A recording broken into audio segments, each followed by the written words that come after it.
एक सोडून सगळ्या माझ्या माता भगिनी,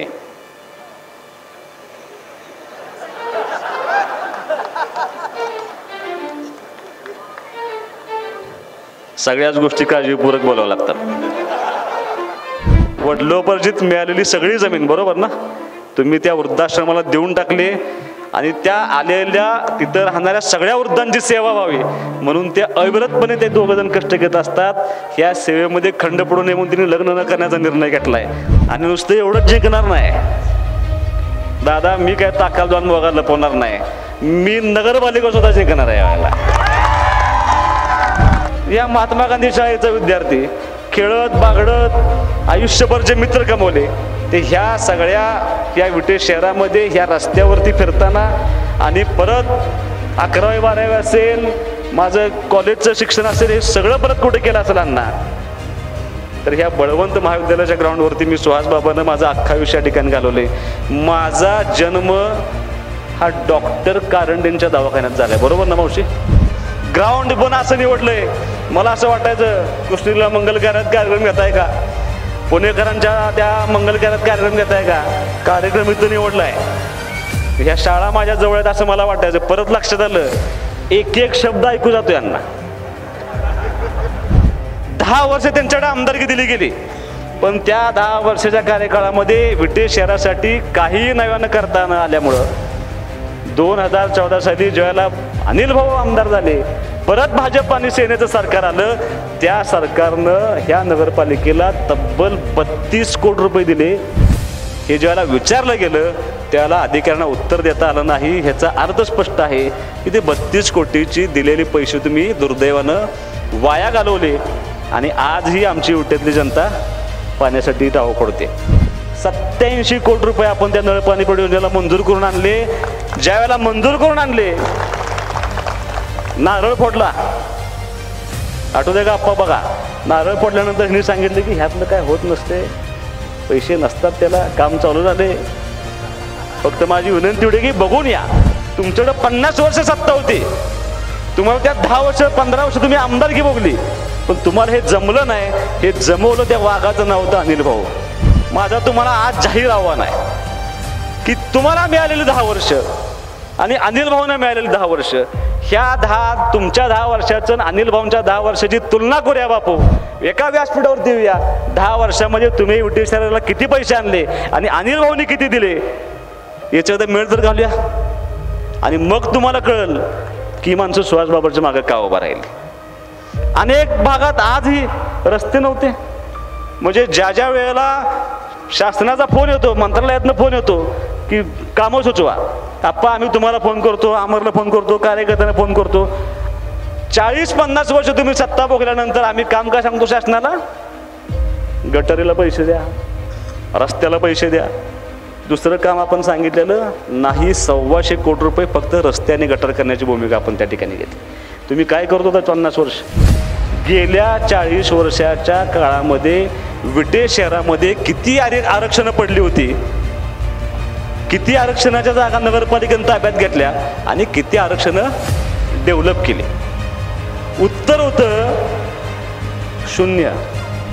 लागेल कोणाचं मनाला, पण नगरपालिकेचं कारभार आणि अवस्था बघता विट्याची नगरपालिका ही व्हेंटिलेटरवरती आहे. आपण जर ह्या 2 वर्षामध्ये हे पैसे आणू शकलो नसतो तर आपली अवस्था ह्या जिल्ह्यातल्या सगळ्यात खालच्या दर्जाच्या नगरपालिकेमध्ये आपण गणलो गेलो असतो. ग्राउंड आहे का विट्याला? कुठं आहे ग्राउंड? 2002 साली एक क्रीडा संकुल त्याला मंजूर आलं होतं. त्याला मी दादा भावना म्हटलं होतो विट्यात जागा देत नाही असं पत्र माझ्यापाशी आहे. नगरपालिकेने सांगितलं की जागा उपलब्ध नाही, आम्ही ते करू शकत नाही. मी भावना म्हटलं होतं गारडी हद्दीत करूया, फार लांब नाही विट्यापासून. भाऊ म्हणले नाही, विट्यासाठी आणलंय, विट्यातच करायचं. दुर्दैवानं 4ला पराभव झाला. ते आमदार झाले, त्यांनी जे केलं की नाही एकदा क्रीडा संकुल, या जाऊ एकदा बघून काय अवस्था आहे. जागा कोणाची? जागा कोणाची आहे क्रीडा संकुलची? हा, अरे भाड्यांमध्ये मालक कोण आहे त्याचा? मालक तीच. त्यांनी जागा शासनाला भाड्याने दिली. ती भाड्यानं देत असताना मेटकरांच्यात अतिक्रमण केलं. खो खो, कबड्डी, व्हॉलीबॉल, किती नावं घेऊ, ह्या खो खोमध्ये आज पापा मुलं या ठिकाणी उपस्थित असतील, नंदू काका या ठिकाणी उपस्थित असतील, स्वरूप पुणेकर असेल, रुपाली पुणेकर असतील, किंवा आणि कोण कोण खेळ असेल, राजू जाधव असेल, राजू काळे असतील, यशवंत चव्हाण असतील, ही सगळी पोरं ही आपल्याला नॅशनल लेवलला खेळून आले होते. कबड्डीसाठी कुस्तीसाठी टॉपचा आपल्या विटामध्ये त्या ठिकाणी पहिलवान त्या ठिकाणी चांगले घडले होते. क्रिकेटमध्ये आम्ही स्वतः खेळलोय, तेव्हा खेळायला एवढी प्रचंड मैदान असायची.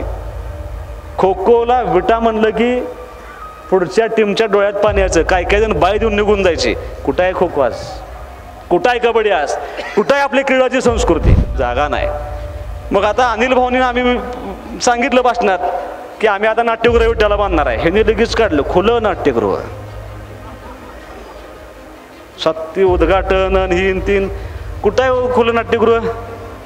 तर ते गाव ह्या सगळ्यातनं हळूहळू मागं पडत चाललं. त्याला एकमेव कारण आहे, तुम्ही ओरबडून खाल्लेली नगरपालिका. तुम्ही ह्या नगरपालिकेचा विकास करू शकला नाही, तुम्ही फक्त स्वतःपुरतं बघत गेला. आणि दुर्दैवानं ती वेळ हळूहळू येत असते. मग तुम्ही सांगितलं की हळूहळू ज्वालामुखी येत नाही, ज्वालामुखी दान नकन येतो आणि थांबत नाही 10 वर्ष. समजून घ्या. मतदारसंघातल्या कुठल्याही व्यक्तीला असं वाटलं नाही पाहिजे की काम होत नाही, विकासाचं काम खुंटलंय. ही सगळी जबाबदारी पेलत असताना हे सगळं दुःख पाठीवर ठेवून आम्ही दोघं कार्यकर्ते बरोबर सगळे नेते मंडळी इतक्या ताकदीने प्रयत्न करत राहिलो.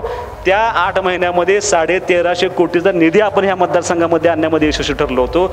मला असं वाटतं की ही ताकद जी मिळाली, ही ताकद ह्या तुमच्या सगळ्यांच्या आशीर्वादावरती प्रेमावरती मिळाली. माझी शपथ आहे म्हणले, पैसे घ्यायचे, पैसे निवडणुकीला वापरायचे नाहीत म्हणले. म्हटलं मग कशाला वापरायचे? ह्याचा गुलाल आणायचं म्हणले, गुलाल.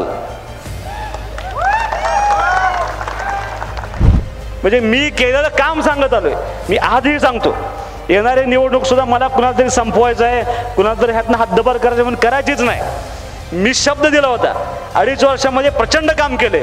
ते सगळे शब्द पूर्ण करण्यासाठी मला नगरपालिकेत सत्ता पाहिजे. आणि मला नको आहे इथं बसलेली, समोर बसलेली आम जनतेची नगरपालिका असली पाहिजे. त्या नगरपालिकेमध्ये गेल्यानंतर कोणाला भीती नाही वाटली पाहिजे. ह्या शहरात वावरताना, ह्या शहरात व्यवसाय करत असताना कुणाच्या मनात भीतीचं वातावरण निर्माण नसलं नाही पाहिजे. तुम्ही जी भाजी आणायला जाताय का नाही, तो आठवडा बाजार आहे. आठवडा बाजार आहे, विट्याला भाजी मंडई नाही. तुम्ही 50 वर्ष नगरपालिकेत सत्ता घेतली म्हणून सांगताय, आम्ही विकास केला म्हणून सांगताय. विट्यामध्ये पहिलं घर ह्यांचं आहे, ह्यांच्या घराला पार्किंगच नाही, ह्यांच्याकडे सगळ्या रस्त्यावर जोग असतं. काय सांगायचं आपण विट्यातल्या लोकांना? बापू फक्त दुकानदारांना लुटायचं, आरक्षणाची भीती घालायची, पैसे काढून घ्यायचे. गेल्या 40 वर्षामध्ये एक आरक्षण डेव्हलप न केल्याचे परिणाम आज पार्किंग नसल्यामुळं या शहराची बकाल अवस्था होत चालली. तुम्ही काय केलं?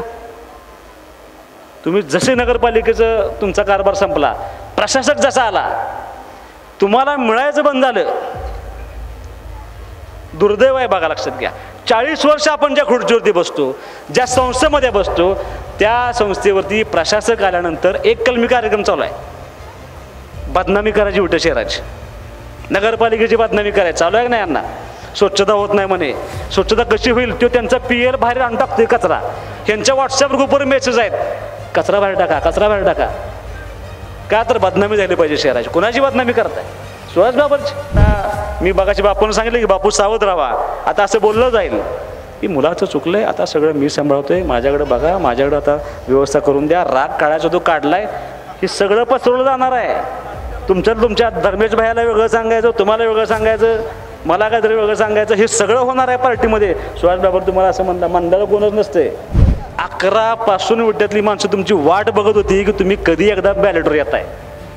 आणि तुम्ही बॅलेटवर आला आणि तुम्ही जे कर्म केलेत, तुम्ही जे ह्या विट्यातल्या लोकांना त्रास दिलाय, त्या त्रासाचा विस्फोट करायला लोकांनी ठरवलं होतं. आणि तो विस्फोट ह्या विट्यातल्या लोकांनी आत्ता केला आणि तुम्हाला या ठिकाणी मागं पाठवून दिलं. लक्षात, हे तुमच्या कर्माचं फळ तुम्हाला मिळालंय. आम्ही चांगलं करत गेलोय, तुम्ही वाईट करत गेलाय. की दर महिन्याला अधिवेशन संपलं की विट्यातल्या सगळ्या लोकांना, माझं सामान्य लोकांना आव्हान आहे, दर महिन्यातला 1 तारीख तुम्हाला दिली जाईल. त्या तारखेला सुहास बाबर आमदार म्हणून दिवसभर नगरपालिकेत असेल आणि जनता दरबार माझा त्या ठिकाणी भरेल. तुम्हाला ज्या ज्या अडचणी असतील सामान्य माणसाला जी अडचण असेल ती अडचण तुम्ही माझ्यापर्यंत घेऊन या, समोर बसून कोणालाही 1 रुपया न देता तुमची अडचण त्या ठिकाणी पूर्ण ताकदीने सोडवली जाईल. हा सुहास बाबाचा शब्द आहे. दर महिन्याला जनता दरबार विट्यासाठी सेपरेट त्या ठिकाणी नगरपालिकेत केला जाईल. इथून पुढच्या काळामध्ये ती भूमिका घेऊन आम्ही काम करू. जे प्रेम, जे विश्वास तुम्ही माझ्यावर दाखवला, एवढं सोपं नव्हतं. एवढ्या कमी वयामध्ये तुम्ही सर्वांनी माझ्या पाठीवरती खूप मोठी ताकद दिली. पण मला ह्या मतदारसंघातल्या तमाम माता भगिनींचं, ह्या शहरातल्या तमाम माता भगिनींचं मला तुमचा आभार मानायचा आहे. एवढी सक्रियता महिलांची कधीही निवडणुकीला नव्हती, एवढी सक्रियता व्हायला महिलांची होती. मी तुमचं आयुष्यभर या ठिकाणी ऋणी राहणार आहे. लक्षात. दुसरे कोणाचे आभार मानायचे आहेत? सगळ्यात तरुण मुलांचे मला आभार मानायचे आहेत. खांद्याला खांद्याला मी प्रत्येक भाषणात सांगत होतो, एकटा सुहास बाबर करू शकत नाही. सुहास बाबाला तुमच्या मदतीची आवश्यकता आहे. कुणाला तरी माझ्या वडिलांची भूमिका पार पाडावं लागेल, कुणाला तरी माझ्या आईची भूमिका पार पाडावं लागेल, कुणाला तरी माझ्या भावाची भूमिका पार पाडावं लागेल. या मतदारसंघातल्या सगळ्या लोकांनी जमेल त्या पद्धतीनं, कोणी माझ्या वडिलांची भूमिका पार पाडली, कोणी माझ्या आईची भूमिका पार पाडली, कोणी माझ्या भावाची भूमिका पार पाडली.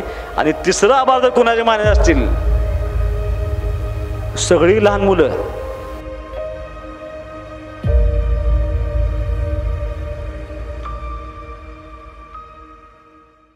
है अंधेरा मगर रोशनी की तू बात कर, लावण्या दीप येथे काळजाची वात कर. सन्माननीय आमदार सुहास भैया अनिल भाऊ बाबर.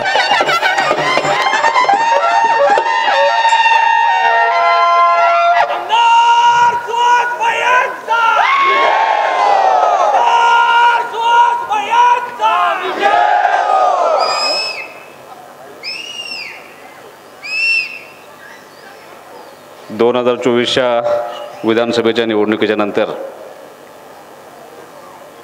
अभूतपूर्व यश असं मिळाल्यानंतर आज तमाम विटेकरांच्या वतीनं तुम्ही सर्वांनी आज माझा सत्कार या ठिकाणी आयोजित केला आहे.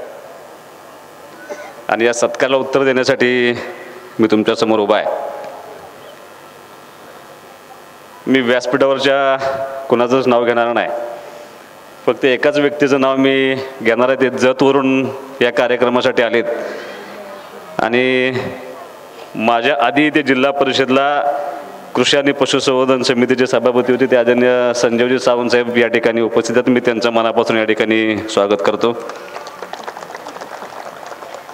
व्यासपीठावरचे सगळे नेते मंडळी ज्यांनी अनिल भाऊंच्या पश्चात आमच्या अख्ख्या कुटुंबाला धीर देण्याचा प्रयत्न केला.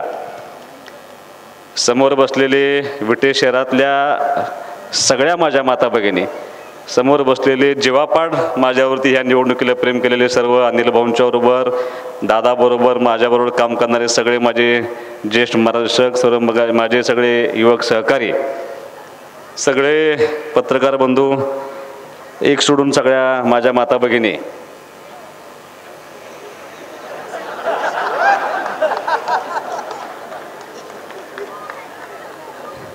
सगळ्याच गोष्टी काळजीपूर्वक बोलावं लागतात. पूर्वी सोशल मीडिया नव्हतं, पण आता तुमचं वागणं, बोलणं, चालणं सगळं टिपलं जातं. त्यामुळं परत कोण तर म्हणणार की सगळ्या माता भगिनी म्हणल्याने जी बायको बसली होती व्यासपीठावर. त्यामुळे एक सोडून सगळ्या माझ्या माता भगिनी, मी तुमच्या सर्वांचं या ठिकाणी मनापासून स्वागत करतो. तुमच्या सर्वांचं मनापासून या ठिकाणी आभार मानतो. तुमच्या कार्यक्रमामध्ये, तुमच्या कार्यक्रमाची रूपरेषा नसताना मी 3 महिलांचा सत्कार करण्याचं नियोजन तुम्हाला करायला सांगितलं होतं. त्या 3ही महिला या कार्यक्रमासाठी या ठिकाणी उपस्थित आहेत. विधानसभेचं अधिवेशन चालू आहे आणि शासनानं शुक्रवारी दिवशी 4 वाजल्यानंतर 8 तारखेला होणाऱ्या महिला दिनानिमित्त शासनाची भूमिका मांडण्यासाठी विधानसभेमध्ये 4 ते 9 हा अख्खा तो वेळ आहे, तो महिलांच्यावरती बोलण्यासाठी त्या ठिकाणी ठेवला होता. आणि मी विधानसभेच्या अध्यक्षांना विनंती केली होती की मला महिलांच्यावरती त्या ठिकाणी बोलायचं आहे.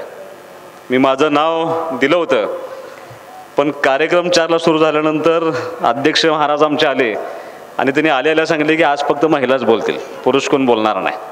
अगदी त्या त्या चर्चेला उत्तर हे मुख्यमंत्री महोदयांनी द्यायचं असतं, पण मुख्यमंत्री महोदयांनी ह्या वेळेला विधानसभेच्या सगळा पायंडा बदलला आणि ते स्वतः आधी बोलले आणि ह्या सगळ्या चर्चेला उत्तर सन्माननीय आदित्यताई तटकरेंनी त्या ठिकाणी उत्तर दिलं. महिलेला त्या ठिकाणी मान देण्याचा त्यांचा प्रयत्न झाला.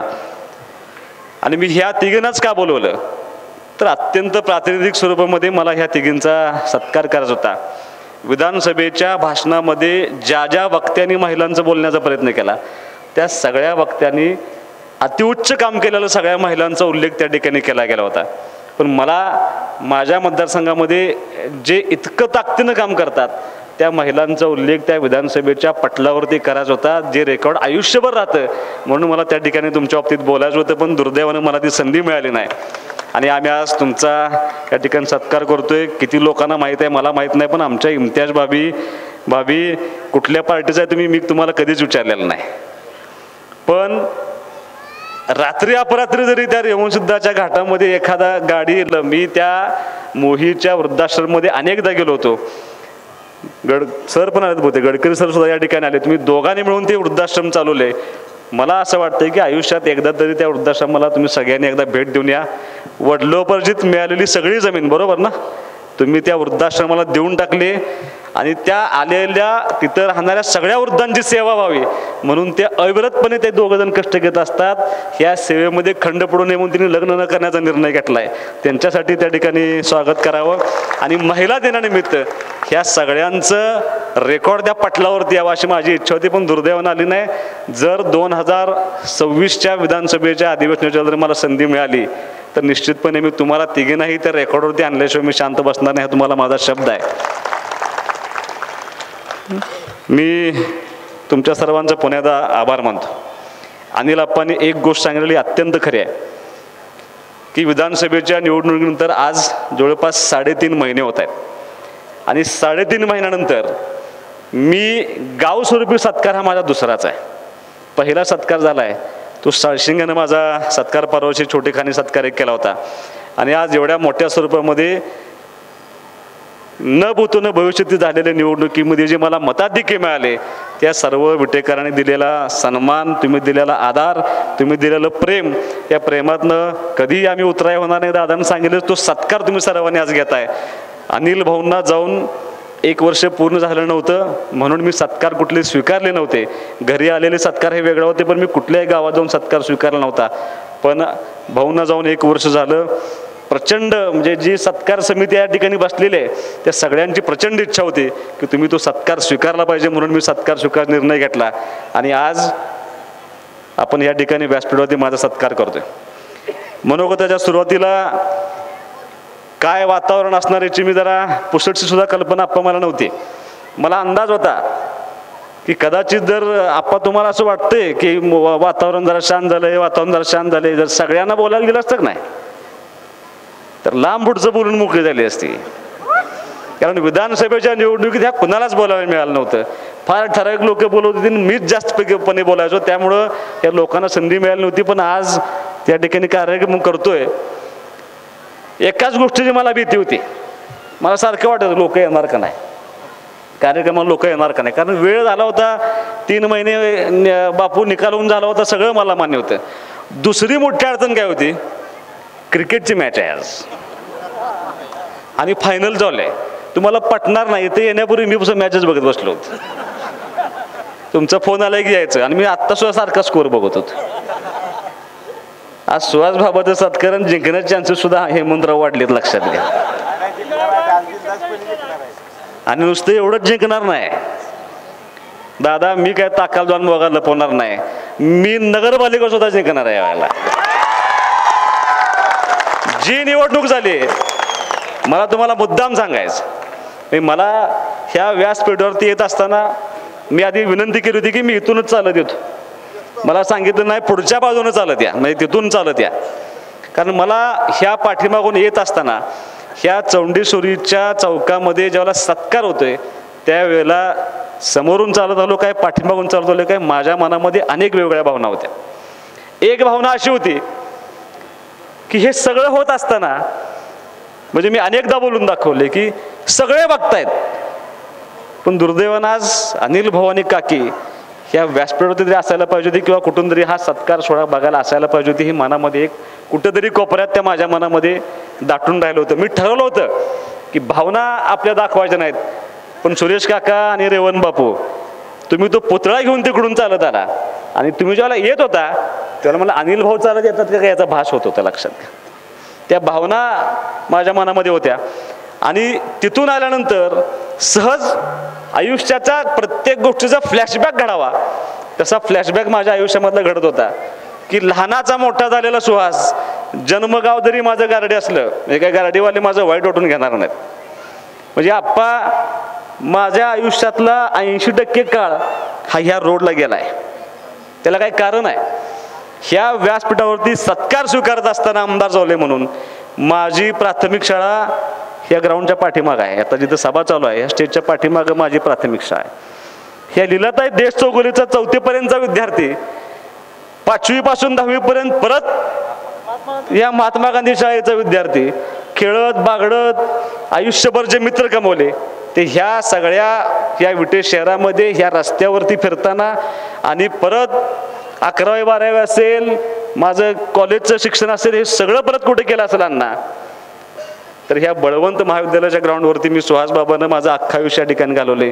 माझा जन्म हा डॉक्टर कारंडेंच्या दवाखान्यात झालाय. बरोबर ना मावशी? बरोबर आहे का नाही?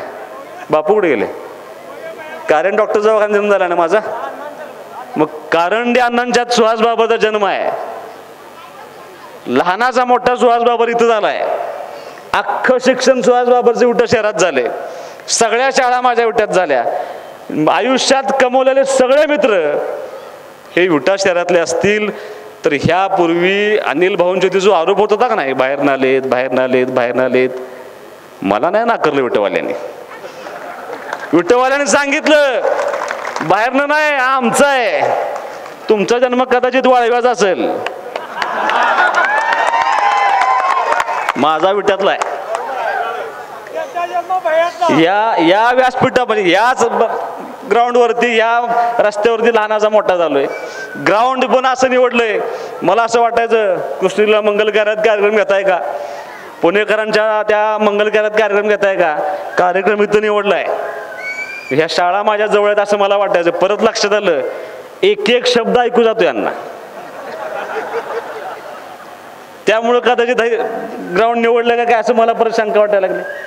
पण मला आनंद आहे की मला हे खरं बघायला भाऊ असायला पाहिजे होते. एवढ्या निवडणुका झाल्या आप्पा पण यापूर्वी झालेल्या निवडणुकीमध्ये या विटा शहरामध्ये कुणालाही लीड मिळालेलं नव्हतं. या वेळेला सगळं जुगारून दिलं आणि सुहास बाबूला 4-4.5 हजार मताचं मताधिक्य देण्याची किमया या विट्यातल्या आम जनतेने केली. ते निश्चितपणे माझ्या बाबतीत आमच्या कुटुंबा बाबतीत असलेलं प्रेम त्यांनी व्यक्त करण्याची भूमिका घेतली होती.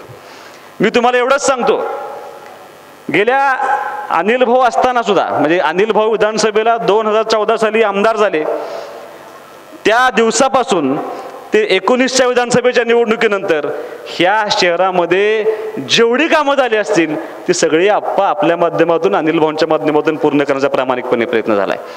जवळपास 100-125 कोटी रुपये ह्या शहरातल्या रस्त्यांसाठी आपण दिले होते की ह्या शहरातले रस्ते ह्या शहरातल्या गटारी ह्या चांगल्या परिस्थितीमध्ये असाव्यात ह्या भूमिका घेऊन आपण ती जबाबदारी पार पाडण्याचा प्रयत्न केला. ते सगळं ज्यावेळेला करत होतो त्यावेळेला काही गोष्टींची जाणीव मात्र आम्हाला 100% होत होती. म्हणजे प्रत्येक वेळेला सांगायचं म्हणजे मी कौतुकानं सांगतो की गेले 40-45 वर्ष झालं आमच्याकडं पंचायत समिती जिल्हा परिषदची सत्ता आहे. विरोधक सांगायचे की गेले 40-50 वर्ष झालं आमच्याकडे विटा नगरपालिकेची सत्ता आहे. पण फरक काय आहे तर फरक एवढाच आहे की ह्या मतदारसंघाला अनिल भाऊंनी फक्त पिण्याचंच नाही तर शेतीचं पाणी देऊन सुद्धा हा मतदारसंघ सुजलाम सुफलाम करण्याचा प्रयत्न केला. तुमच्या काळामध्ये 50 वर्षाच्या मात्र दुर्दैवानं आज सुद्धा ह्या शहराला पुरेसं पाणी मिळत नाही. कदाचित किती लोकांना माहिती आहे मला माहित नाही पण काही गोष्टी सांगणं हे माझं कर्तव्य आहे आणि तुम्हालाही माहीत असणं कर्तव्य आहे. त्या गोष्टी तुम्हाला मी मुद्दाम सांगणार आहे. 1857ची स्थापना आहे नगरपालिकेची बरोबर ना 54 1854ची आपल्या नगरपालिकेची सत्ता म्हणजे नगरपालिका स्थापन झाली. 1954 हा 100 वर्षाचा काळ झाला. त्याच्यानंतरचा परत हा 60 वर्षाचा काळ झाला. याच्यामध्ये किती पाणी पुरवठा स्कीम झाल्या होत्या. ज्या वेळेला मूळ गाव होतं आपलं त्यावेळेला तत्कालीन जे पंतप्रधान ज्या औंध संस्थांच्या खाली आपण होतो त्यांच्या माध्यमातून ह्या धनगरवाड्यातनं एक स्कीम झाली होती आणि त्या स्कीममधून सायपननं पाणी जात होतं, आपल्या टाकीला पाणी जात होतं आणि तिथनं पुढं परत ते पाणी गावाला जात होतं. 35-36 काहीतरी म्हणजे सार्वजनिक नळ असायचे, त्या नळातनं त्या ठिकाणी पाणी देण्याचा प्रयत्न असायचा. हळूहळू गाव विस्तारत गेलं. विस्तारत गेल्यानंतर परत एक स्कीम झाली. येरळाची नंतर झाली, नाही येरळाची नंतर झाली, हेळात नेक झाली, बरोबर ना? आता बापून सगळं माहीत असेल यात. पण हेळातनं ज्यावेळेला स्कीम केली बापू, ती हेळ ज्यावेळेला उकरून बघितलं, तिथं पाण्याची उपलब्धता जास्त आहे काढल्यानंतर कुणी आणलं पाणी? कोण होतं त्यावेळेला? आबा पाटील होते, बरोबर ना? चुकत असेल तर मला सांगा. आबा पाटलांनी तो निर्णय घेतला. एक नळ पाणी पुरवठा केली प्रतिनिधींनी, एक केली आबा पाटलांनी. आबा पाटलांच्या काळामध्ये एक त्या ठिकाणी स्कीम झाली. मला जी माहिती घेतली त्याच्या पद्धतीनं, माझ्या माहितीप्रमाणे त्यावेळेला त्या वॉटर सप्लायचे जे सभापती होते किंवा जे अध्यक्ष होते त्या स्कीमचे, ते फुलचंदभाई शाह होते, बरोबर आहे? परत गाव विस्तारत गेलं आणि विस्तार करत असताना परत पाण्याची गरज पडल्यानंतर तिसरी स्कीम झाली तुमची, येरळातनं स्कीम झाली. ती कुणी केली? संपत नाना, MP कदम, बरोबर आहे का? या सगळ्या मंडळींनी ती स्कीम करण्याचा प्रयत्न केला आणि सगळ्यात यशस्वी स्कीम कुठली होती तर ती येरळीची स्कीम त्यावेळेला चालू होती. परत त्या येरळीच्या स्कीमचं काय झालं अण्णा? आता तुम्ही त्याच्यावर बरंच बोललाय, मी काय त्याविषयी बोलणार नाही. परत 1996 साली एक नवी स्कीम झाली, घोगाव योजना त्यावेळेला स्कीम झाली. येरळची चांगली स्कीम बंद पडली आणि घोगावची स्कीमला आप्पा पैसे कोण दिले? युती शासनानं पैसे दिले, भाजपनं त्यावेळेला पैसे देण्याचा प्रयत्न केला. त्यांनी सांगितले की आम्ही आता काँग्रेस सोडले आणि आम्ही आता तुमच्याकडे येतोय. त्यांना आम्हीच दाखवलं, सत्तेमध्ये गेले आणि ह्या शहराला नळपाणी पुरवठा योजनेचे भाजपनं त्यावेळेला सरकारनं त्यावेळेला स्कीम करून दिली. त्याच्यानंतर परत कधीच काय नाही.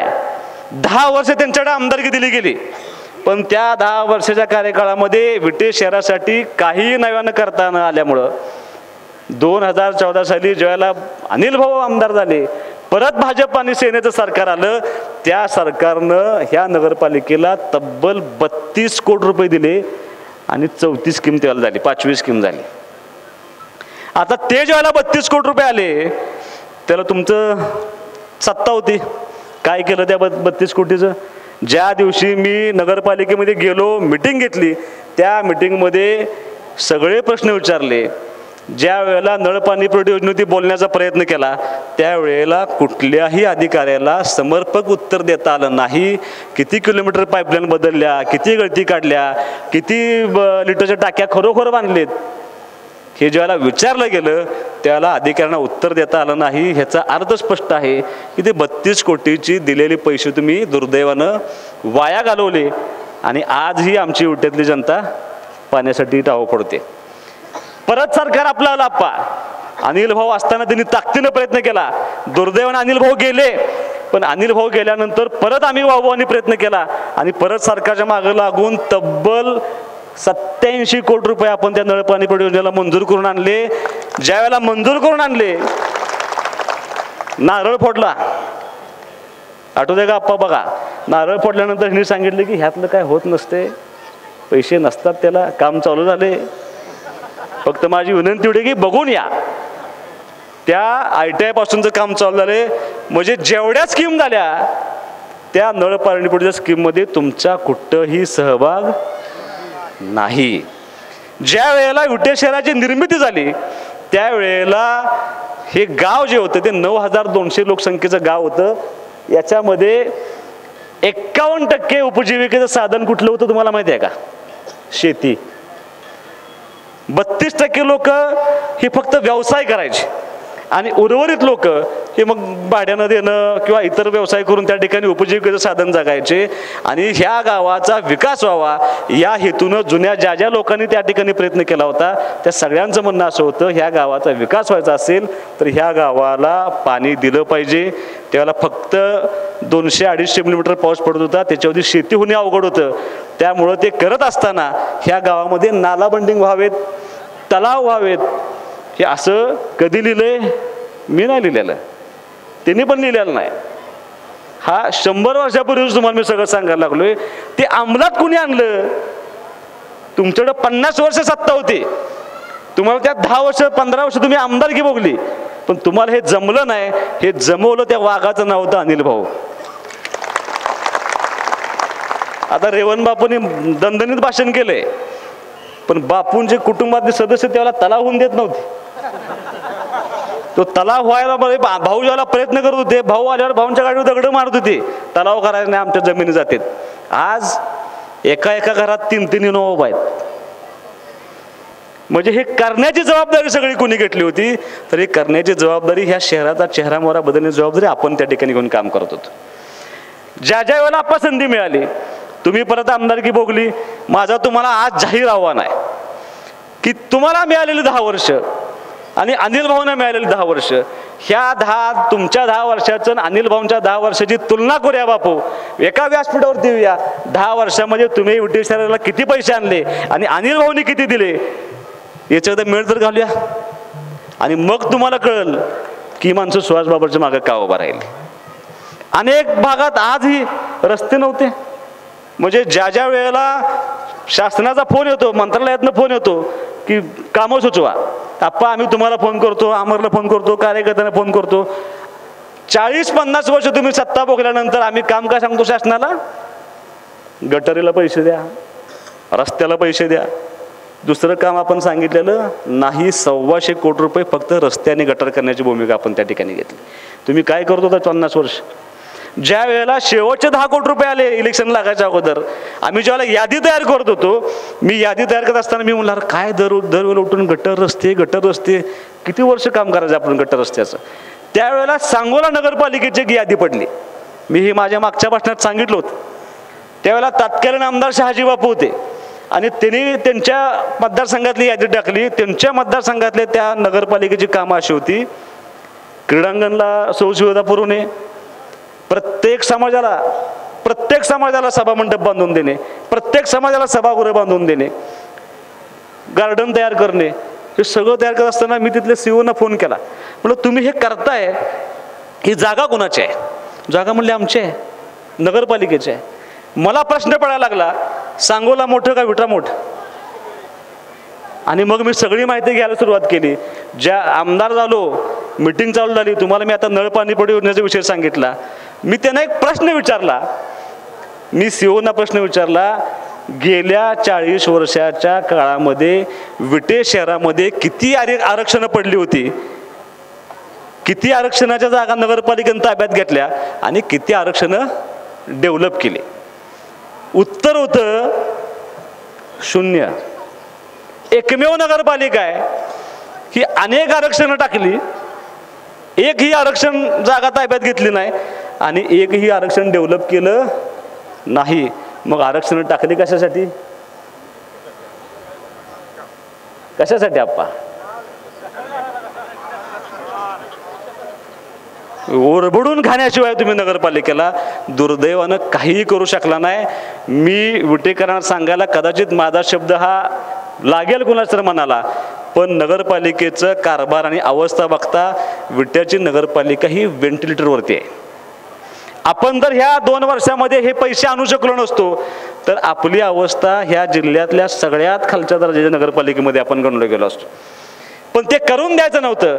सत्ता कोणाची का त्याच्यापेक्षा इतर राहणारी माणसं ते मदत देऊ द्यात न देऊ द्यात, त्या माणसांच्या पाठीमागे उभं राहिलं पाहिजे ही भूमिका घेऊन काम करण्याचा आम्ही प्रयत्न केला आणि ह्या शहराला पैसे देण्याचा प्रयत्न केला. आज ती सगळी मंडळी माझ्या पाठीमागे उभा आहेत. म्हणजे जेवढे उपकार मानावे तेवढे त्या ठिकाणी उपकार कमी आहेत. आप्पा मी आता तुम्हाला शेतीचं पाण्यात सांगितलं, तुम्हाला मी नळ पाणी पुरवठा योजनेचं स्कीमचं सांगितलं. ग्राउंड आहे का विट्याला? कुठं आहे ग्राउंड? 2002 साली एक क्रीडा संकुल त्याला मंजूर आलं होतं.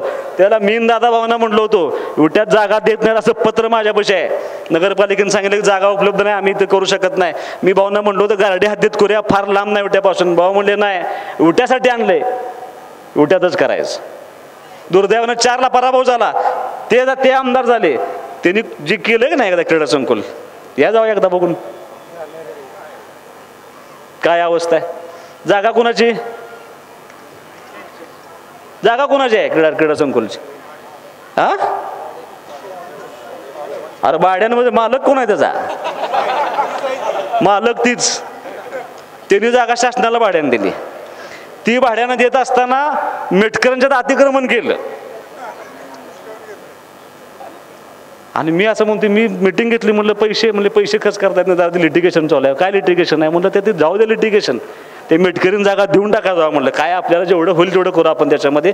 आणि दुरुस्तीचा पर्याय मी 2 कोटी रुपये त्या ठिकाणी आणतोय मंजूर करून, आणि सगळं त्या ठिकाणी क्रीडा संकुल चांगलं करून घेतो. खो खो, कबड्डी, व्हॉलीबॉल, किती नावं घेऊ. ह्या खो खोमध्ये आज पापा मुलं या ठिकाणी उपस्थित असतील, नंदू काका या ठिकाणी उपस्थित असतील, स्वरूप पुणेकर असेल, रुपाली पुणेकर असतील, किंवा आणि कोण कोण खेळ असेल, राजू जाधव असेल, राजू काळे असतील, यशवंत चव्हाण असतील, ही सगळी पोरं ही आपल्याला नॅशनल लेवलला खेळून आले होते. कबड्डीसाठी कुस्तीसाठी टॉपचं आपल्या विटामध्ये त्या ठिकाणी पहिलवान त्या ठिकाणी चांगले घडले होते. क्रिकेटमध्ये आम्ही स्वतः खेळलोय, तेव्हा खेळायला एवढी प्रचंड मैदान असायची. खो खोला विटा म्हणलं की पुढच्या टीमच्या डोळ्यात पाणी यायचं. काही काही जण बाई देऊन निघून जायचे. कुठं आहे खो खो आज, कुठं आहे कबड्डी आज, कुठं आहे आपली क्रीडाची संस्कृती, गेली लयाला. आरडी कस्तुरी गेल्यापासून एक नाटक झाले मला दाखवा तुम्ही आप्पा, एक सांस्कृतिक कार्यक्रम झालेला मला दाखवा कस्तुरी गेल्यापासून. नाही झाला. कुठं करायचा? पहिलं भैरवनाथ आपल्या प्रसाद थिएटरमध्ये आपण कार्यक्रम करत होतो, आता ते करायलाच कुठं नाही. ज्या वेळेला अनिल भाऊ आमदार झाले त्यावेळेला ह्या शहरामध्ये एक चांगलं नाट्यगृह व्हावं म्हणून भाऊ प्रयत्न करायला लागले. नगरपालिकेचं तेच उत्तर आलं. उत्तर काय? जागा उपलब्ध नाही. ना इलाज असतो ते मंगल कार्यालय कुठं, ते नाट्यगृह कुठं नेलं तुम्हाला माहिती आहे का? आटपाडीला नेलं. आटपाडीला 14 कोटी रुपयाचं प्रशस्त मंगल कार्यालय नाट्यगृह बांधायचं चालू आहे. एकदा जाऊन बघून या. अप्रतिम नाट्यगृह त्या ठिकाणी बांधायचं चालू आहे. आपण का बांधू शकलो नाही? जागा नाही. मग आता अनिल भाऊनी आम्ही सांगितलं भाषणात की आम्ही आता नाट्यगृह विट्याला बांधणार आहे. ह्याने लगेच काढलं खुलं नाट्यगृह. सत्य उद्घाटन आणि ही तीन. कुठं आहे खुलं नाट्यगृह? आहे का माहित कुणाला कुठे नाही खुलं नाट्यगृह? बापू, आता आम्हाला कोणाला माहित नसलं, तुम्हाला तर माहित असलं पाहिजे. ते खुलं नाट्यगृह म्हणजे ह्यांचं पार्किंग आहे की नाही, त्याला पेविंग ब्लॉक घातले. नेहमी सांगितलं की खुलं नाट्यगृह आहे आमचं. किती कार्यक्रम झाले.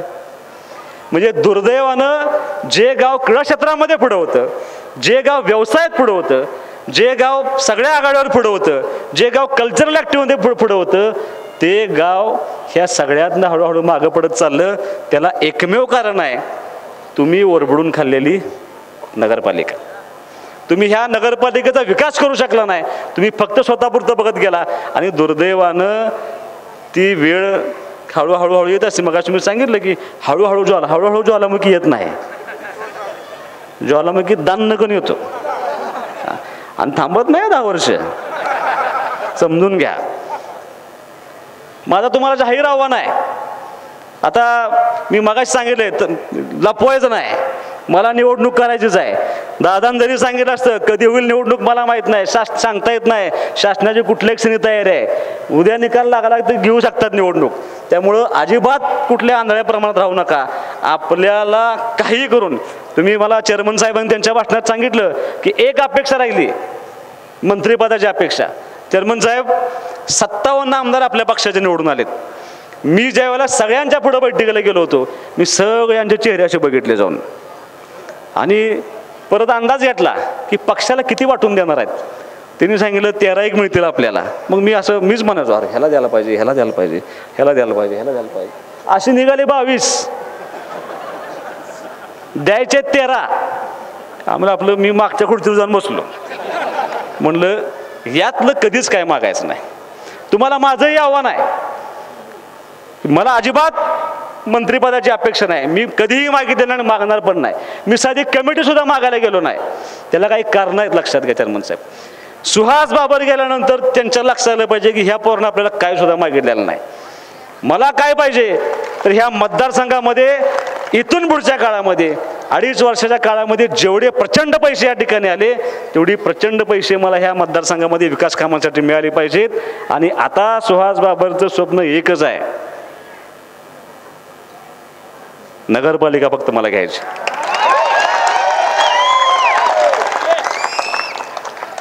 आमदार झालो मी, सगळ्यांनी फेटू तुम्ही बांधून मोकळं झालाय.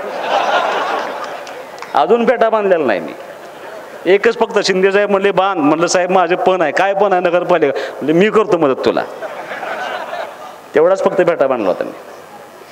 माझी तुम्हाला विनंती आहे की हे सगळं करत असताना आत्ता झालेली निवडणूक ही प्रचंड वेगळी निवडणूक आमच्या कुटुंबासाठी होती, अख्ख्या पार्टीसाठी होती. अनिल भाऊ असते निवडणूक असती तर कदाचित खूप वेगळं चित्र दिसलं असतं. कदाचित भाऊंच्या विरोधात उमेदवार उभा राहिला नसता. पण आज भाऊ गेले म्हणजे आज तुम्ही मला ते फोटो दिला माझ्या आईचा आणि भाऊंचा, तुम्ही फोटो देण्याचा प्रयत्न केला. हे सगळं दुःख मी माझ्या मनात साठवून ठेवायचा प्रयत्न केला आहे. पण ते सगळं अंगावरती घेऊन इथून पुढच्या काळामध्ये मी मुद्दाम तुम्हाला सांगतो की 2024 निवडणूक न भूतो भविष्य ती होणार होती. मी प्रत्येक भाषणात सांगत होतो. कारण अनिल भाऊ असताना झालेली निवडणूक खूप वेगळी झाली असती. अनिल भाऊ गेले, आई गेली, ह्या कुटुंबातल्या सगळी मोठी माणसं गेल्यानंतर ही 2 मुलं 8 महिन्यामध्ये काय करू शकतात हा प्रश्न सगळ्यांना पडला होता. कोणालाही असं वाटलं नव्हतं की ही रिकवर होतील, बाहेर पडतील, ताकद लावतील. पण मी तुम्हाला मुद्दाम सांगतो, मी अनेक भाषणामध्ये सांगितलं, मी विधानसभेच्या निवडणुकीच्या आधी पण सांगितलं, हे एवढं सोपं नव्हतं. आई आणि वडील गेल्यानंतर ह्यातनं बाहेर पडायचं आणि सांभाळून न्यायचं. कदाचित ही व्यासपीठावरची माणसं नसती, कदाचित ही समोर बसलेली माणसं नसती, ह्या मतदारसंघातल्या माझ्या माता भगिनी नसत्या, या मतदारसंघातले सगळे कार्यकर्ते नसते, तर सुहास बाबर आणि अमोल बाबरचं अस्तित्व त्या ठिकाणी राहिलं नसतं. लक्षात घ्या, सगळं संपून गेलं असतं. पण मी ज्या ज्या वेळेला गेलो त्या प्रत्येक ठिकाणी अण्णा मला माहीत होतं आपला मतदारसंघ हा कुंडल कारखान्यापासून चालू होतो आणि उंबरगावपर्यंत शेवट जातो आणि माऊलीला चालू होतो ते तासगाव जवळच्या गोटेवाडीपर्यंत आपला मतदारसंघ जातो. 150च्या वर गावं, एवढा मोठा विस्तीर्ण प्रदेश. हे सगळं करत असताना अनिल भाऊ गेल्यानंतर 8 महिन्यामध्ये ह्यातला एकही कार्यकर्ता आपल्यापासून दुरावता कामा नये. भाऊ नाहीत याची जाणीव ह्या सगळ्या लोकांना होता कामा नये. मतदारसंघातल्या कुठल्याही व्यक्तीला असं वाटलं नाही पाहिजे की काम होत नाही, विकासाचं काम खुंटलंय. ही सगळी जबाबदारी पेलत असताना हे सगळं दुःख पाठीवर ठेवून आम्ही दोघं कार्यकर्ते बरोबर सगळे नेते मंडळी इतक्या ताकदीनं प्रयत्न करत राहिलो. त्या 8 महिन्यामध्ये 1350 कोटीचा निधी आपण ह्या मतदारसंघामध्ये आणण्यामध्ये यशस्वी ठरलो होतो. मला असं वाटतं की ही ताकद जी मिळाली ही ताकद ह्या तुमच्या सगळ्यांच्या आशीर्वादावरती आणि प्रेमावरती मिळाली. मी ते सगळं फिरत होतो. 3 महिने मी आधी प्रचार चालू केला होता कारण मला माहित होतं परत गावं संपत नाहीत. मी एका दिवसात 10 गावात जायचो. दुपारी ज्या गावात गेलो की नाही, मी प्रचाराचा मुद्दाम सांगतो, ग्रामीण भागामध्ये दुपारी गेल्यानंतर माणसं कोण सापडत नसतात, ती सगळी मळ्यात असतात माणसं. शहरातलं गोष्ट वेगळी आहे. पण मी ज्या ज्या वेळेला सभेला गेलोय असं एकही गाव नव्हतं की त्या गावामध्ये मी 2ला जाऊ द्या, 3ला जाऊ द्या, 1 वाजता जाऊ द्या, 4 वाजता जाऊ द्या, किमान 200 महिला असायच्या आणि 200-300 पुरुष असायचे. का तर अनिल भाऊचं पोरगं आहेत. आणि ते प्रचार माझं भाषण ऐकायचे, माणसं मला येऊन भेटायची. सोन्यानं माझं काम केलं नाही, मी त्याला सांगितलं होतं की मला म्हणजे 1990 साली अनिल भाऊ ज्यावेळेला पहिल्यांदा उभं राहिले होते त्यावेळेला महाराष्ट्रातला एकमेव उमेदवार होता की त्या उमेदवाराला माणसांनी पैसे गोळा करून दिले, माणसांनी त्यांना उभा केलं होतं. त्यावेळेचे जे नेते होते त्यावेळेला त्यांचा पोशाख शहाजी बापू, घोरपडे काका असे धोतर घालायचे आणि ओटा घेऊन पुढे यायचे. आणि रोजगार हमीच्या कामावरून आलेली माणसं होती ते त्यांच्या ओट्यात कोण 5 रुपये, 2 रुपये, 10 रुपये टाकायचे आणि त्याच्यावरती अनिल भाऊंनी निवडणूक लढली आणि अनिल भाऊ आमदार झाले होते. आज 35 वर्षानंतर त्यांच्या कुटुंबावर प्रसंग आला होता. अनिल भाऊ गेल्यानंतर त्यांचा मुलगा उभा राहिला होता आणि 90 सालची आठवण व्हावी त्याच पद्धतीने मी ज्या ज्या सभेला गेलो होतो त्या प्रत्येक सभेमध्ये ती माणसं, कोण मला 100 रुपये द्यायचं, कोण 200 रुपये द्यायचं, कोणी 5000 दिले, कोणी 51,000 रुपये दिले. हे मी आयुष्यभर मनात साठवून ठेवून.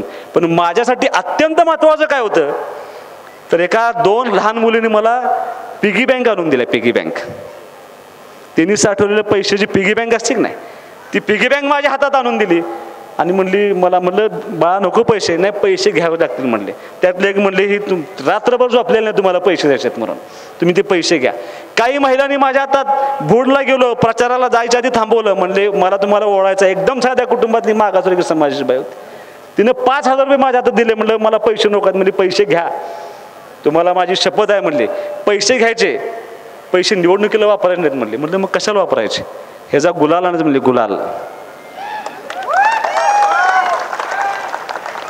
आणि त्याच्यानंतर हे सगळं सांभाळत असताना 30 जानेवारीपर्यंत ह्या मतदारसंघातला प्रत्येक माणूस माझ्या आणि विरोधी उमेदवाराची तुलना करत होता.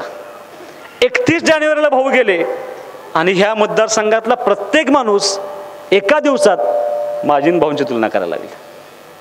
म्हणजे इतकं मोठं वजन की 30 तारखेला माझी आणि विरोधी उमेदवाराची होणारी तुलना 1 तारखेला मी माझी आणि भाऊंची करून घ्यायला लागलो. आणि ते सगळं सांभाळत असताना मला असं वाटतं की ही माणसं जर माझ्या पाठीमागं नसती तर मी ह्यातनं बाहेर पडलो नसतो. एवढं प्रेम, एवढा प्रचंड विश्वास मला हा देण्याचा प्रयत्न ह्या लोकांनी केला आहे. आयुष्यभर त्या उपकारात मी ऋणी राहण्याचा प्रयत्न करेन. मी सोनियाला सांगितलं होतं की त्या दोन्ही पिगी बँका मला तुम्हाला दाखवायच्या होत्या, आणि त्या दाखवायच्या होत्या एवढ्याच कारणासाठी की सुहास बाबरवरती नैतिकतेचं प्रचंड मोठं दडपण आहे. त्या 2 पिगी बँकच्या पैशाचं नाही, त्या पिगी बँक देण्या पाठीमागच्या भावनेचं दडपण सुहास बाबरच्या मनावरती आयुष्यभर करून राहणार आहे. लक्षात घ्या. ज्या वेळेला मी पहिल्यांदा पंचायत समितीला उभा राहिलो होतो त्यावेळेला जिल्ह्यात सगळ्यात जास्त मताने मी निवडून आलो होतो. ज्या वेळेला जिल्हा परिषदला उभा राहिलो त्यावेळेला जिल्ह्यामध्ये सगळ्यात जास्त मताने मी निवडून आलो होतो. आणि आता योगा का काय माहीत नाही, बाकी सगळी मोठ्या फरकाने येणारे काठावर आलेत सगळे. आणि सुहास बाबर मात्र 78,178 मतांनी त्या ठिकाणी निवडून आला. हे सगळं तुमचं प्रेम आहे, या मतदारसंघातल्या आम जनतेचं प्रेम आहे. हे आयुष्यभर आम्ही विसरू शकत नाही. 2029 निवडणूक अशी होणार नाही. इतकी ताकद. यात सगळ्यात जास्त आभार मला कोणाचे मानायचे असतील तर मी 3 म्हणजे ज्येष्ठ मंडळी तर माझ्यावर होतीच, पण मला ह्या मतदारसंघातल्या तमाम माता भगिनींचं, ह्या शहरातल्या तमाम माता भगिनींचं मला तुमचा आभार मानायचा आहे. एवढी सक्रियता महिलांची कधीही निवडणुकीला नव्हती, एवढी सक्रियता व्हायला महिलांची होती. मी तुमचं आयुष्यभर या ठिकाणी ऋणी राहणार आहे. लक्षात. दुसरे कोणाचे आभार मानायचे आहेत, सगळ्यात तरुण मुलांचे मला आभार मानायचे आहेत. खांद्याला खांदा लावून मी प्रत्येक भाषणात सांगत होतो एकटा सुहास बाबर करू शकत नाही. सुहास बाबरला तुमच्या मदतीची आवश्यकता आहे. कुणाला तरी माझ्या वडिलांची भूमिका पार पाडावं लागेल, कुणाला तरी माझ्या आईची भूमिका पार पाडावं लागेल, कुणाला तरी माझ्या भावाची भूमिका पार पाडावं लागेल. या मतदारसंघातल्या सगळ्या लोकांनी जमेल त्या पद्धतीनं कोणी माझ्या वडिलांची भूमिका पार पाडली, कोणी माझ्या आईची भूमिका पार पाडली, कोणी माझ्या भावाची भूमिका पार पाडली. आणि तिसरं आभार जर कुणाचे मानायचे असतील, सगळी लहान मुलं. एवढा फेमस लहान मुलांच्यात महाराष्ट्रात दुसरा उमेदवार नाही. एवढं एकच कौतुक मला मी स्वतः करून घेणार आहे. मी पाठीवर ताप मारून घेणार आहे. कुठेही प्रचाराला जावा, बारकी बारकी बारकी बारकी पोरं यायची. मला शाळेचं नाव सांगायला हरकत नाही, क्रांतिसिंह नाना पाटील. निकाल ज्या दिवशी लागला का नाही आपला, त्या दुसऱ्या दिवशी मला स्वातीताईंचा फोन आला. म्हणले 1 दिवस फक्त आमच्या शाळेत येऊन जावा. म्हणले काय झालंय? म्हणलं ताई काय नाही. म्हणजे ज्या दिवशी तुमचा निकाल लागत होता का नाही, वर्गात कोण बसलंच नाही. एवढी पोरं मारली आम्ही, वर्गात काय कोण बसलं नुसती. शेवटी आम्ही शाळा सोडून दिली. म्हणले जा म्हणून सांगितलं घरी. का तर सुहास बाबर निवडून आलाय. तुम्ही माझ्यावर ईव्हीएमचा आरोप करताय, तुम्हाला मन सांगते की झोप येत नाही रात्रीची. ती नुसतं म्हणायचं आहे ती पार्टी टिकली पाहिजे, राहिली पाहिजे म्हणून फक्त म्हणायचं आहे. नाहीतर तुम्हाला कळत नसलं तरी वडिलांना चांगलं कळत, अजिबात झोप लागत नसेल. सुहास बाबर निवडून आला ह्यात त्यांना दुःख नाही, इतक्या मोठ्या फरकाने निवडून आला ह्यात दुःख नाही. विट्यात 5,000 मतांना सुहास बाबर लीड गेला ह्याचं फार मोठं दुःख त्यांना लक्षात. आणि तुम्हाला माझं स्पष्ट सांगणं आहे, एकदा माहिती घेऊन बघा. तुमचे जवळचे कार्यकर्ते ज्या वेळेला घराघरात जात होते ना प्रचाराला की अमुक अमुकला मत द्या, अमुक अमुकला मत द्या, तुम्ही गेल्यानंतर तुमच्या घरातला मुलगा त्या घरात जायचा, पप्पांचं ऐकू नका कळत नाही सुहासबाई याला मत द्या म्हणून सांगायचं. कुठलं काढलं ईव्हीएम? तुमच्या बूथवरती पोलिंग एजंट उभा असलेल्या 9 मुलांनी मला फोटो काढून पाठवले, भैया मतदान तुम्हालाच केलंय. एक बूथवरती दुपारी गेलो अण्णा, सेंट्रल स्कूलच्या अलीकडचा बूथ आहे ना सेंट्रल स्कूलचा, त्या बूथवरती गेलो, गर्दी होती. म्हणून काय काय झालं म्हणलं, तर त्यातल्या महिला म्हणल्या काय तर मशीन बंद पडल्यावर, तर मशीन बंद पडल्यावर मी आत गेलो. अधिकाऱ्याने म्हणलं काय झाले, कोण काय बोलणारच नाही, जरा चाललंय. म्हणलं काय झालंय काय, त्यांचा पोलिंग एजंट आला, मला म्हणला काय नाही, म्हणला 2 नंबरचं बटन मोडलंय म्हणला, ती बसवायचं चालू आहे. त्याच्यानंतर तुम्हाला कळायला पाहिजे काय चाललंय ते. विट्यामध्ये ह्याच्या पूर्वी सुद्धा म्हणजे काही कारण नव्हतं, शांततेत निवडणूक चालली होती. त्यांची पदयात्रा झाली आणि त्यांनी भाषण केलं, हिम्मत असेल तुझ्यात तर पदयात्रा काढून दाखव. केलं. मी तुम्हाला मुद्दाम सांगतो, ती एकमेव कार्यक्रम आहे माझ्या निवडणुकीतला जो मी आयोजित केलेला नव्हता. तुम्हाला पटणार नाही, जी माझी पदयात्रा झाली होती की नाही, ती पदयात्रा उत्स्फूर्तपणे झाली होती. स्वतःहून माणसं बाहेर पडली होती. बापूंच्या घरातल्या महिला नाचत होत्या बापू, आणि इतकी प्रचंड उत्साह होता. आणि त्या दिवशी मी भाषणात सांगितलं होतं, ज्या वेळेला ही पदयात्रा संपली, शेवट होता त्यावेळेला प्रचाराचा, आणि मी शिवाजी महाराजांच्या पुतळ्याच्या समोर साक्षीनं सांगितलं की तुम्हाला माझा शब्द आहे, विट्यात सुहासबाबर लीड जाणार. आणि त्या कारण तो उत्साह, ती ताकद मला त्या ठिकाणी दिसली होती. आणि सगळं बाजूला ठेवून आपण त्या ठिकाणी प्रचंड मोठ्या संख्येनं आपण त्यानं म्हणजे तितकी लोक आली होती की ती निवडणूक ऐतिहासिक निवडणूक झाली, आणि खूप मोठी शक्ती मला त्या ठिकाणी देण्याचा प्रयत्न केला. तुम्हाला माझा शब्द आहे. हे सगळ्या गोष्टी सांगत असताना गेल्या 2.5 वर्षामध्ये ह्या शहरामध्ये काम करत असताना गावातले रस्ते करण्याचा प्रयत्न केला, गटारी करण्याचा प्रयत्न केला, नळपाणी पुरवठ्यासाठी 87 कोटी रुपये आणले. मी सत्कार फारसे स्वीकारणार नाही असं ठरवलं होतं, कारण माझा स्वभाव असा आहे की मी ठरवलंय की विधानसभेच्या ह्या 5 वर्षाच्या कार्यकाळामध्ये मी जे जे शब्द दिले होते का नाही, ते एक ना एक शब्द पुरा करायचा मी त्या ठिकाणी अभिवचन घेतलं होतं. आणि त्यासाठी माझे 24 तास धडपड चालू आहे अण्णा. मी पहिला शब्द तुम्हाला दिला होता की मी तुम्हाला ह्या विटे शहरामध्ये काही झालं तर उपजिल्हा रुग्णालय करणार म्हणजे करणार, तुम्हाला माझा शब्द होता.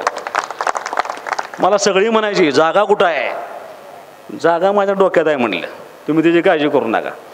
ज्या जागा हडपायला ह्यांनी डाव ठेवला होता, जी जागा हडपायची तिथं गाळे बांधायचे, ती जागा मी कधी सिव्हिल सर्जनच्या नावानं करून टाकली, यांना माहीत सुद्धा नाही अजून कोणाला. सिव्हिल सर्जन नावावर जागा झाली सुद्धा, तिची प्रशासकीय मान्यता उद्या होईल, प्लॅन तयार झाला, इस्टिमेट तयार झालं. माझा तुम्हाला शब्द आहे, या 1 महिन्याच्या 1.5 महिन्याचं टेंडर काढतोय, 100 कोटी रुपये उपजिल्हा रुग्णालय आपण विट्यामध्ये आणतोय. 100 बेडचं हॉस्पिटल, 20 बेडचं ट्रामा केअर सेंटर आणि 10 बेडचं डायलिसिस सेंटर ही विटे शहराला आपण आणतोय, जी फुकट उपचार त्या ठिकाणी माणसांचं करेल. माझा पहिला शब्द विट्याला होता, तो पूर्ण करण्याची जबाबदारी मी त्या ठिकाणी पूर्ण करतोय. काय करायचं आहे अजून, ह्या शहराला सगळे रस्ते जोडणारे रस्ते. आज एक राष्ट्रीय महामार्ग झालाय. गडकरी साहेब निवडणुकीच्या अगोदर एका राष्ट्रीय महामार्गाचं भूमिपूजन करून गेले होते. काल टेंडर ओपन झाले. विट्यापासून फलटणपर्यंत एका राष्ट्रीय महामार्गाचं काम 1 महिन्यात चालू होते. विट्यापासून मिरजपर्यंत 4 पदरी रस्ता व्हावा म्हणून आम्ही त्यांना विनंती केली. विट्यापासून मिरजपर्यंत 4 पदरी रस्ता करतायत. एक राष्ट्रीय महामार्ग ग्रीनफील्ड हायवे अजून जातोय. विट्याला जोडणारे विटा वेजेगाव रस्ता मोठा केलाय. विटा लेंगरे, विटा पारे आपण हॅम मध्ये पकडलाय. 750 कोटी रुपये मला हॅम मधून आलेत. हे सगळे रस्ते आपण त्या ठिकाणी ताकदीनं पूर्ण करायचा प्रयत्न करतोय. उद्देश एकच आहे की ह्या शहराला जी पहिली संपन्नता होती ती संपन्नता आणून देण्यासाठी जे जे करणं मला शक्य आहे ते करण्याचं अभिवचन सुहासबाबांनी या निवडणुकीत दिलंय. ते ताकदीनं पूर्ण करण्याचं मी अभिवचन तुम्हाला या ठिकाणी देतोय. अजिबात त्यात कुठे कमी पडणार नाही. कुठल्याही परिस्थितीमध्ये ह्या शहराला जे गरजेची गोष्टी आहेत त्या सगळ्या भौतिक सुविधा असतील, ह्या शहरातले जेवढे व्यवसाय आहेत ते सगळे परत संपन्नता आणण्यासाठी जे जे करणं शक्य आहे ते सगळं करत असताना पाणी झालं, लाईटची व्यवस्था झाली, रस्ते झाले. आप्पा 2 राष्ट्रीय महामार्ग झाल्यानंतर उदय सामंतांना एकाच गोष्टीच्या मागं लागलोय मी. आता 2 वर्षाच्या आत मला चांगल्या इंडस्ट्री मला माझ्या विट्यामध्ये द्यायचा आणि त्यांनी तो शब्द मान्य केला आहे. 2 वर्षामध्ये आपण ह्या शहरामध्ये चांगल्या मोठ्या इंडस्ट्री आणू. म्हणजे जे जे शब्द दिले होते ते सगळं पूर्ण करण्याचा मी त्या ठिकाणी प्रयत्न करतोय. दुसरी एक गोष्ट मला करायची आहे. मला असं वाटलं होतं माणसाला ठेच लागली की माणूस शहाणा होतो. ह्यांना काय ठेच लागली तरी माणूस शहाणा होईनाच अजून सुद्धा. म्हणजे 4-4.5 मतांना मागं पडलेत. मगाच कोणतरी सांगत होतं पण मी म्हणलं आता लय त्यांना शहाणं करायला जाऊ नका, अशीच राहिली पाहिजेत सगळे. आत्मपरीक्षण करायचं बाजूला राहिलं. मला कोणतरी म्हणले की आता नेटाने फिरतेत, याला जाऊन भेट त्याला जाऊन भेट माफी मागायचं. आता ही म्हणजे ही पहिल्यापासूनची पद्धत आहे. एकानं विस्कडायचं आणि एकानं सावधच नाटक करायचं. बापू आता तुम्हाला सावध राहावं लागणार आहे. आता तुमच्याकडं धर्मेश भाई यांच्याकडं सारखं आता येणार पोराचं चुकलंय. आता सगळं मी बघतोय. आधीच बघायला पाहिजे होतं. वेळ निघून गेली ना. आता माणसांना मान्य नाही. 2011 साली दादा विरुद्ध त्यांची निवडणूक झाली होती. अचानक निवडणूक लागली. सगळ्या परिस्थिती बदलल्या गेल्या होत्या. मिळतील ती माणसं एकत्र करून आम्ही त्या ठिकाणी पार्टी उभा करायचा प्रयत्न केला. 4,500-5,000 मताचा एक वॉर्ड होता. 700 ते 800 मतं त्यावेळेला त्यांच्या कॉलेजच्या स्टाफची विद्यार्थ्यांची त्यांनी लावली होती. आणि जाहीर भाषणात ते सारखं सांगायचे की अमोलच्या विरोधात मी 1000 मतांनी निवडून येणार, अमोलच्या विरोधात मी 1000 मतांनी निवडून येणार. आम्हाला पण वाटतं राहिलं येईल बिल निवडून, आता काय 1000 मतांना काय सांगावं. कॉलेजची पोरं लाईनला उभं राहिली ती मतदानाला. आणि मी तिथं गेलो आणि ती पोरं मला अशी करायची कॉलेज. आणि फक्त 100 मतांनी निवडून आला. ती हुशार आहे. 11ला उभा राहिलेलं परत उभं राहिलेलं नाही अजिबात कुठं सुद्धा. बघा तुम्ही परत मागच्या दाराने गेलीत नगरपालिकेत, उभं राहिलं नाही परत कुठं सुद्धा. राहिले ते राहिले ना माझ्यावर झाले 24ला. 11ला तुम्ही उभा राहिला होता. 11 पासून विट्यातली माणसं तुमची वाट बघत होती की तुम्ही कधी एकदा बॅलेटवर येताय. आणि तुम्ही बॅलेटवर आला आणि तुम्ही जे कर्म केलेत, तुम्ही जे ह्या विट्यातल्या लोकांना त्रास दिलाय, त्या त्रासाचा विस्फोट करायला लोकांनी ठरवलं होतं. आणि तो विस्फोट ह्या विट्यातल्या लोकांनी आत्ता केला आणि तुम्हाला या ठिकाणी मागं पाठवून दिलं. लक्षात घ्या की तुमच्या कर्माचं फळ तुम्हाला मिळालंय. आम्ही चांगलं करत गेलोय, तुम्ही वाईट करत गेलाय.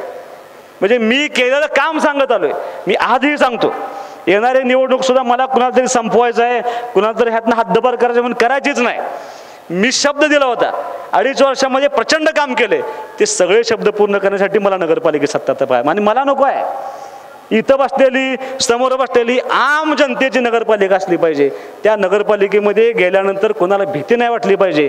ह्या शहरात वावरताना, ह्या शहरात व्यवसाय करत असताना कुणाच्या मनात भीतीचं वातावरण निर्माण नसलं नाही पाहिजे. काय गरज आहे आपण कोणाला घाबरायची. मी कार्यक्रमाचं ठिकाण ठरवलं. मी पहिल्यांदा अमरला काय सांगितलं होतं माहिती आहे का, एकही गाड्या यातला बंद होता कामा नये, यांचा व्यवसाय बुडता कामा नये म्हणून सांगितलं होतं. आता अमर आणि गणेश 2च गाड्या चालू आहेत.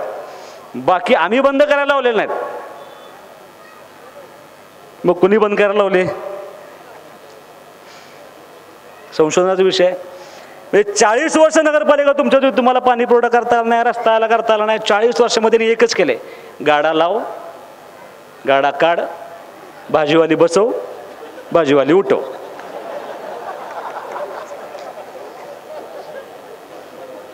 विट्यातल्या सगळ्या लोकांना माझा प्रश्न आहे, भाजी मंडई कुठे आहे विट्यात. भाजी मंडई कुठे आहे विट्यात. कुठे आहे भाजी मंडई. भाजी मंडई कुठे आहे विट्याची. आपल्या भाजी मंडई कुठे सांगा की कुठं आहे. अहो भाजी मंडई नाही विट्याला. तुम्ही जी भाजी आणायला जाताय का नाही, तो आठवडा बाजार आहे. आठवडा बाजार आहे विट्याला, भाजी मंडई नाही. आठवडा बाजार हा पूर्वी 5 एकरात होता. 5 एकराचं आरक्षण त्यावेळेला आठवडा बाजारावरती होतं. ते आरक्षण कमी करून परत 3 एकरावरती आणलं. 3 एकराचं आरक्षण कमी करून परत 55 गुंठ्यावरती आणलं. आणि फार मोठा व्यवहार झाला. आणि जो 55 गुंठ्यात जो बसतो का नाही आत्ता, तो आठवडा बाजार आहे. त्याच आठवडा बाजारात गाळे, त्याच आठवडा बाजारात मच्छी मार्केट. विट्यातले रस्ते 5 फूट 7 फूट. आणि आमदार झाला त्याला मला पहिला प्रश्न, ट्रॅफिकचं काय तर करा, पार्किंगचं काय तर करा. कुणी दिलं घराला परवानग्या? कुणी कमर्शियल कॉम्प्लेक्स बांधले? कुणी त्यात पैसे वरबडून खाल्ले? हां, तुम्ही कमर्शियल कॉम्प्लेक्स बांधताना पार्किंग न करताच तुम्ही पद येत आहे घरांना परमिशन, ह्यांना परमिशन. आणि मी सगळं करत असताना मी जेव्हा माझं घर विट्यात बांधायला लागलो त्यावेळेला मी सुद्धा G+1च, पैसे नसल्यामुळे G+1. परत दादा आला, म्हणलं असं करून चालत नाही, म्हणलं आपल्याच घरात 2 गाड्या आहेत, म्हणला त्या गाड्या कुठं लावायच्या. मग परत बदललं, खाली पार्किंग केलं, ऑफिस केलं आणि वर राहायला केलं. तुम्ही 50 वर्ष नगरपालिकेत सत्ता घेतली म्हणून सांगताय, आम्ही विकास केला म्हणून सांगताय.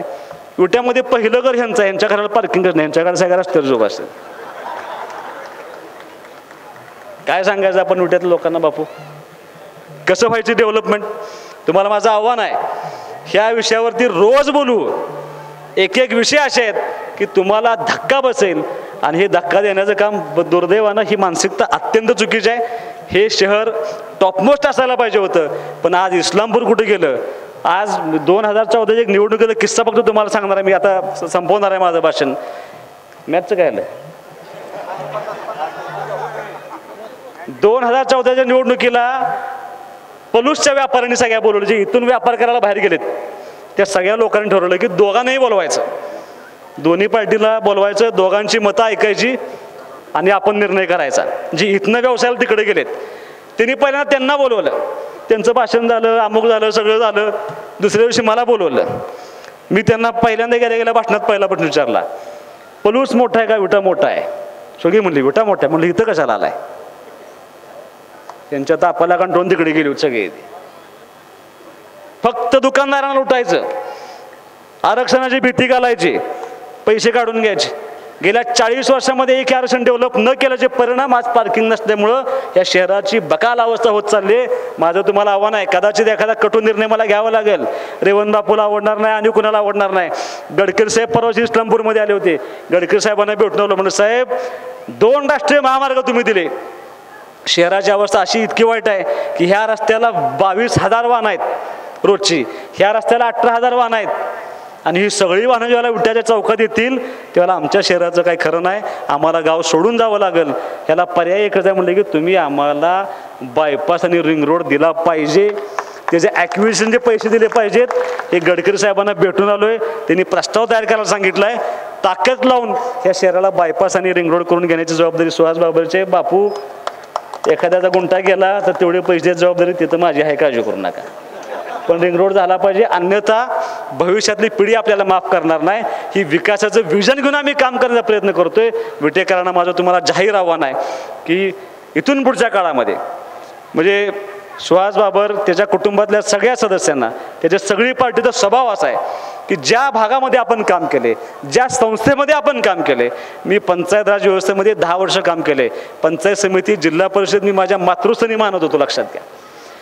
3 वर्ष झाली तिथंही प्रशासक आहे, 3 वर्ष झाली विटा नगरपालिकेवरून प्रशासक आहे. 3 वर्ष प्रशासक काळ असताना सुहास बाबरनं पंचायत समितीच्या कारभारामध्ये अजिबात लुडबुड केली नाही.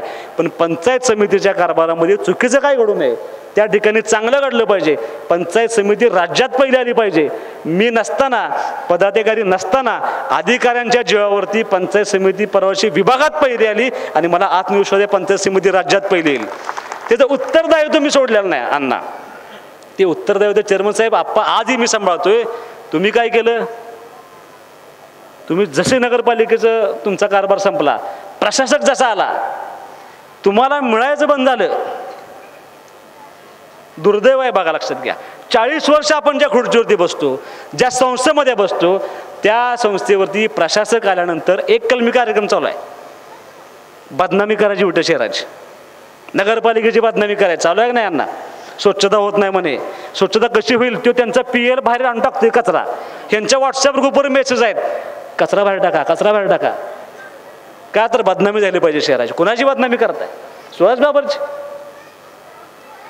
नशेचा विषय काढला बालचंद्रनं, खरं बोलायचं नव्हतं मला त्या विषयावरती. कायदा सुव्यवस्था राखलीच पाहिजे, त्यासाठी आमदार म्हणून जे करणं आवश्यक होतं ते मी बालचंद्र अगदी करेक्ट करतो.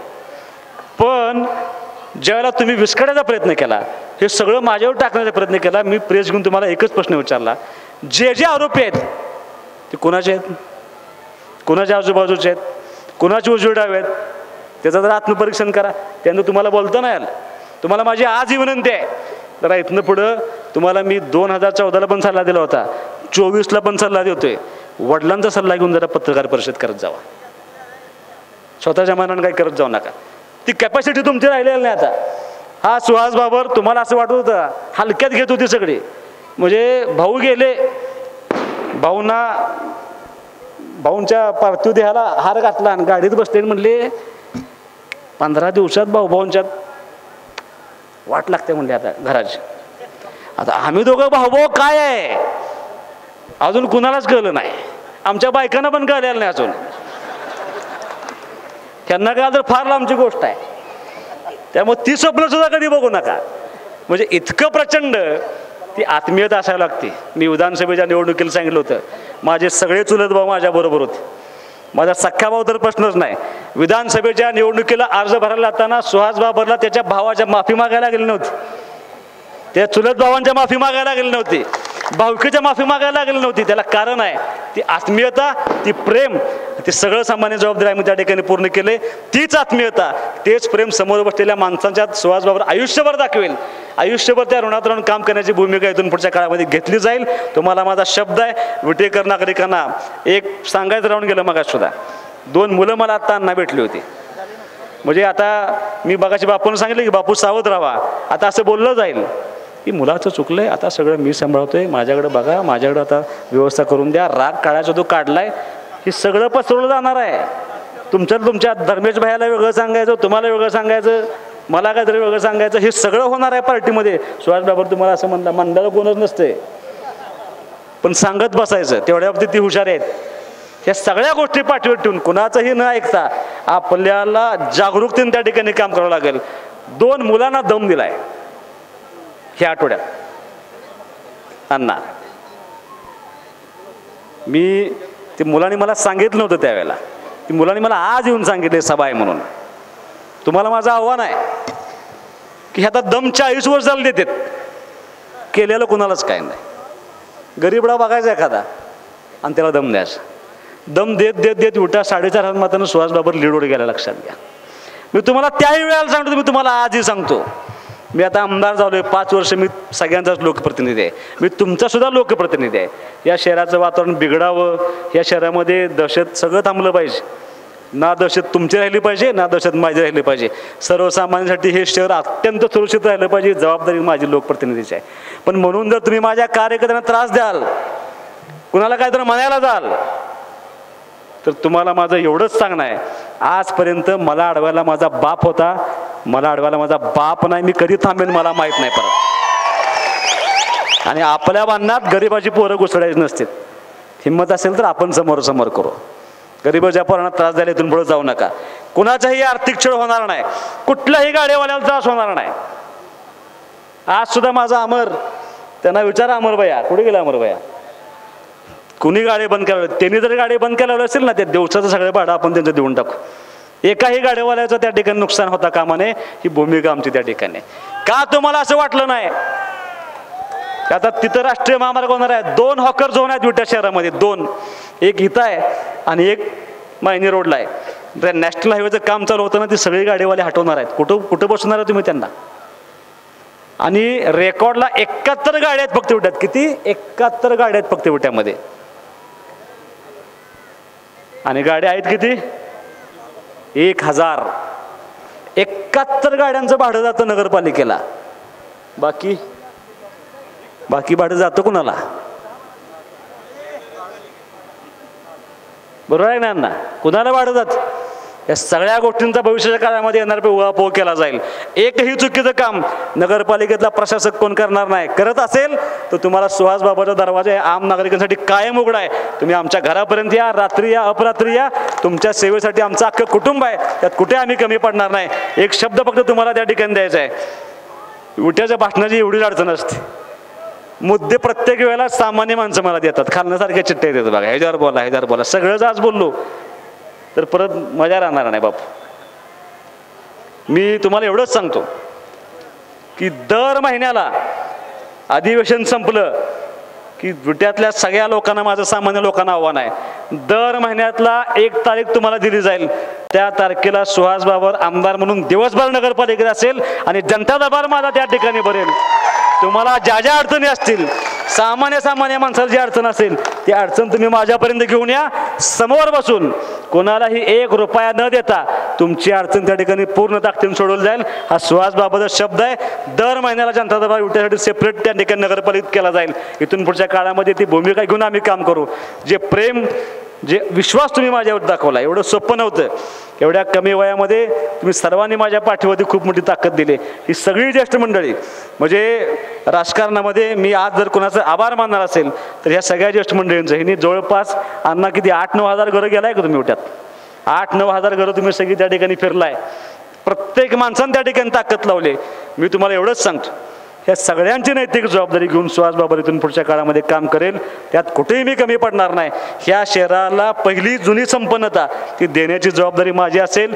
दहशतमुक्त गाव असेल, कुणाचंही आर्थिक त्या ठिकाणी कुचंबना केली जाणार नाही. कुणालाही व्यवसायाला त्या ठिकाणी अडचण आणली जाणार नाही.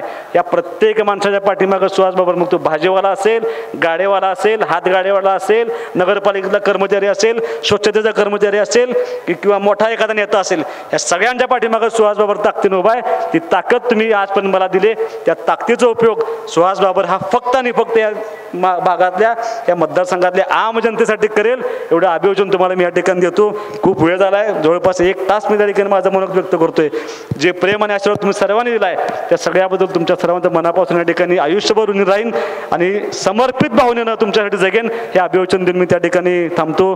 जय हिंद, जय महाराष्ट्र. धन्यवाद भैया. अत्यंतिक हृदयस्पर्शी भाषण विटेकर कायम आठवणीत आणि हृदयाच्या कुपी